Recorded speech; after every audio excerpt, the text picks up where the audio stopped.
Assalamualaikum warahmatullahi wabarakatuh. Salam sejahtera untuk kita semua. Yang kami hormati Bapak Haryadi Triwahyu Putra SEMM selaku dosen mata kuliah perilaku konsumen. Untuk selanjutnya izin memperkenalkan diri untuk anggota kelompok kami. Yang pertama ada Siti Julfa Juliana dengan NIM akhir 247. Dan selanjutnya ada Francisca Faika Zahira dengan NIM akhir 266. Yang selanjutnya ada Ismi Jilan Salsabila dengan NIM akhir 269. Yang selanjutnya ada Mutiara Julwi dengan NIM akhir 274. Dan yang terakhir saya sendiri Zulia Widiasari dengan NIM akhir 262. Untuk selanjutnya, pemaparan materi yang disampaikan oleh pemateri. Jadi yang pertama, kita akan membahas teori apa saja yang harus dikuasai sebagai seorang manajer. Jadi yang pertama itu ada teori pengaruh budaya terhadap perilaku konsumen. Yang pertama, budaya itu membentuk nilai dan kebiasaan konsumen. Untuk yang kedua, budaya juga menentukan apa yang dianggap pantas dikonsumsi oleh konsumen itu sendiri. Dan untuk yang terakhir, budaya juga mempengaruhi penerimaan atau cara konsumen pasar itu menerima atau tidaknya sebuah produk tersebut. Jadi sebagai manajer pemasaran itu, teori budaya ini perlu dikuasai karena budaya itu membentuk cara konsumen berpikir dan berperilaku. Jadi jika produk atau strategi pemasarannya tidak sesuai dengan budaya masyarakat setempat, maka produk itu beresiko tidak diterima oleh pasar setempatnya. Berikut ada dua contoh gambar yang menunjukkan teori pengaruh budaya terhadap perilaku konsumen. Yang pertama itu ada gambar rumah adat. Yang untuk yang keduanya itu sampingnya itu ada seorang keluarga yang memakai baju batik. Jadi pada gambar ini terlihat pengguna batik serta lingkungan budaya lokal yang menunjukkan bahwa budaya menjadi identitas yang mempengaruhi pilihan dan perilaku konsumen. Selanjutnya, ada juga pengaruh agama terhadap perilaku konsumen. Sebagai pengusaha, penting untuk menguasai teori agama karena agama menentukan apa yang boleh dan tidak boleh dikonsumsi oleh konsumen. Misalnya, logo halal itu jadi patokan umat muslim sebagai tanda kalau suatu produk tersebut aman untuk dikonsumsi oleh agama mereka, agama umat muslim.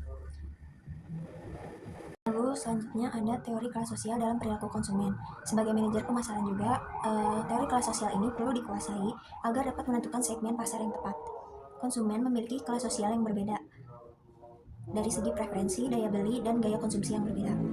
Misalnya, mobil mewah versus motor.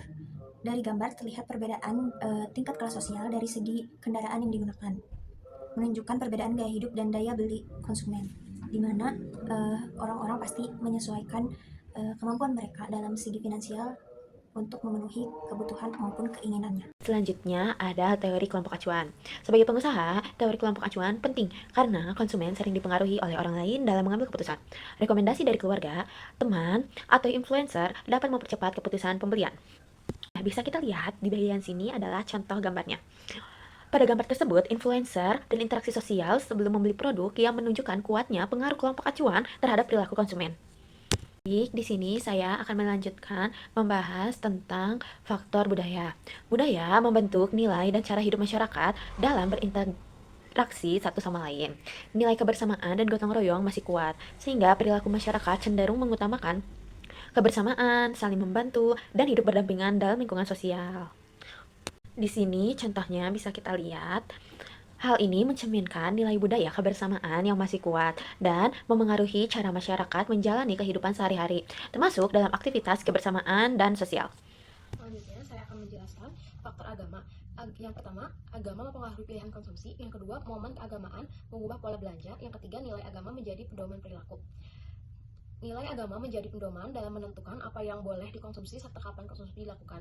Pada momen tertentu, perilaku konsumsi masyarakat dapat berubah mengikuti ajaran dan perayaan keagamaan. Contohnya pada gambar di sini, suasana Ramadan, belanja musim Ramadan.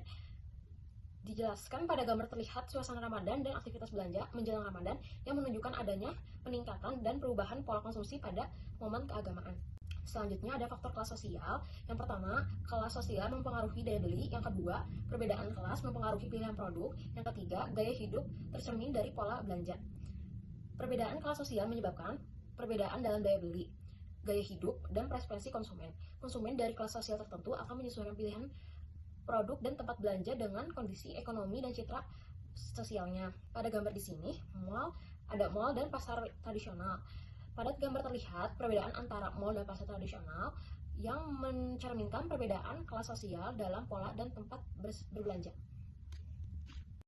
Berikut faktor kelompok acuan. Yang pertama ada keputusan pembelian yang dipengaruhi oleh lingkungan sosial. Yang kedua ada rekomendasi meningkatkan kepercayaan konsumen. Yang ketiga ada tren sosial membentuk preferensi. Yang dapat disimpulkan bahwa lingkungan sosial seperti keluarga, teman, bahkan public figure memiliki peran dalam mempengaruhi keputusan pembelian konsumen. Karena pendapat dan rekomendasi dari orang lain sering menjadi pertimbangan sebelum melakukan pembelian produk. Di sini ada dua foto yang dapat menggambarkan contoh untuk faktor kelompok acuan yang dapat dilihat, yaitu yang pertama interaksi teman dan influencer yang sedang mengendorse produk. Hal ini menunjukkan pengaruh kelompok acuan terhadap keputusan pembelian konsumen. Baik Pak, sekian pemaparan presentasi dari kelompok kami. Mohon maaf bila ada kesalahan dan terima kasih. Wassalamualaikum warahmatullahi wabarakatuh.